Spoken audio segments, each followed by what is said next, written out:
જય શ્રી કૃષ્ણ મિત્રો, હું છું ચિરાગી પટેલ. વીઆર ક્રેઝી ચેનલમાં તમારું સ્વાગત કરું છું. આજે આપણે ગલકાના શાકની રેસીપી જોઈશું.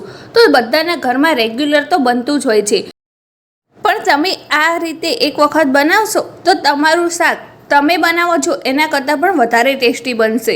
તો એના માટે આપણે આ રીતના ગલકા લઈ લીધેલા છે. એને આપણે પહેલાં બટેકા છોલવાના જે પિલર હોય એટલે કે છોલવાનું ચપ્પુ હોય એના મદદથી એને છોલી લઈશું અને પછી એને આ રીતના સુધારી લઈશું. હવે આપણે એને વઘારવા માટે આ રીતના તેલ મૂકી દીધેલું છે એક લોયામાં, અને પછી હવે આનો સરસ મજાનો વઘાર કરી લઈશું. એના માટે આપણે 1 ચમચી જેટલી રાઈ ઉમેરીશું અને આમાં તેલનું પ્રમાણ થોડુંક વધારે રાખવાનું છે, કારણ કે આ શાકને આપણે પાણીમાં નથી બનાવતા, તેલમાં બનાવીશું. એટલા માટે અહીંયા મેં 3 મોટી ચમચી જેટલું તેલ લીધેલું છે. સાથે જ આપણી રાઈ તતડી ગઈ એટલે મેં જીરું અને હિંગ ઉમેરી દીધી છે ચપટી. હવે આપણે હળદર પાવડર ઉમેરી દઈશું અને હળદર પાવડર ઉમેરાઈ જાય ત્યારબાદ આપણે જે ગલકા સુધારીને રાખ્યા છે તે આમાં ઉમેરી દઈશું અને એને સારી રીતે મિક્સ કરી લઈશું તેલ સાથે. જો આ રીતના, આ જેવું બટેકાનું શાક લાગે એવું જ આ ગલકાનું શાક લાગતું હોય છે. હવે આનો મસાલો કરી લઈશું. તો એના માટે આપણે લાલ મરચું પાવડર ઉમેરીશું 1/2 ચમચી જેટલું. તમારા ઘરમાં જેટલું ખવાતું હોય એટલું તમારે ઉમેરવાનું છે. અત્યારે મેં 1/2 ચમચી જેટલું ઉમેર્યું છે.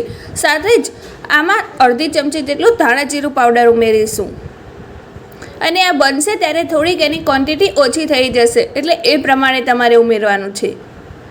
અને સાથે જ 1/2 ચમચી જેટલું મીઠું ઉમેર્યું છે.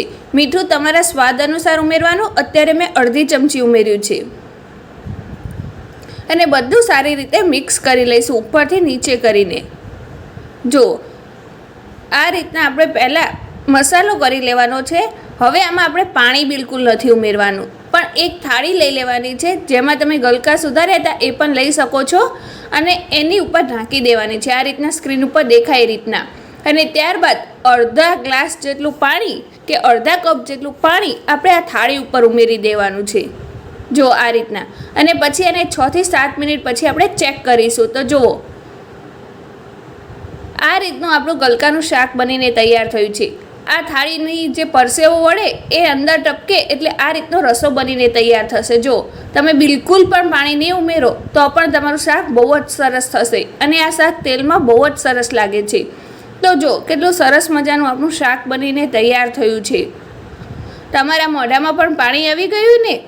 તમે પણ આ રીતે જરૂર બનાવીને ટ્રાય કરજો અને પછી મને કમેન્ટ બોક્સમાં લખીને જરૂરથી બતાવજો કે કેવું લાગ્યું.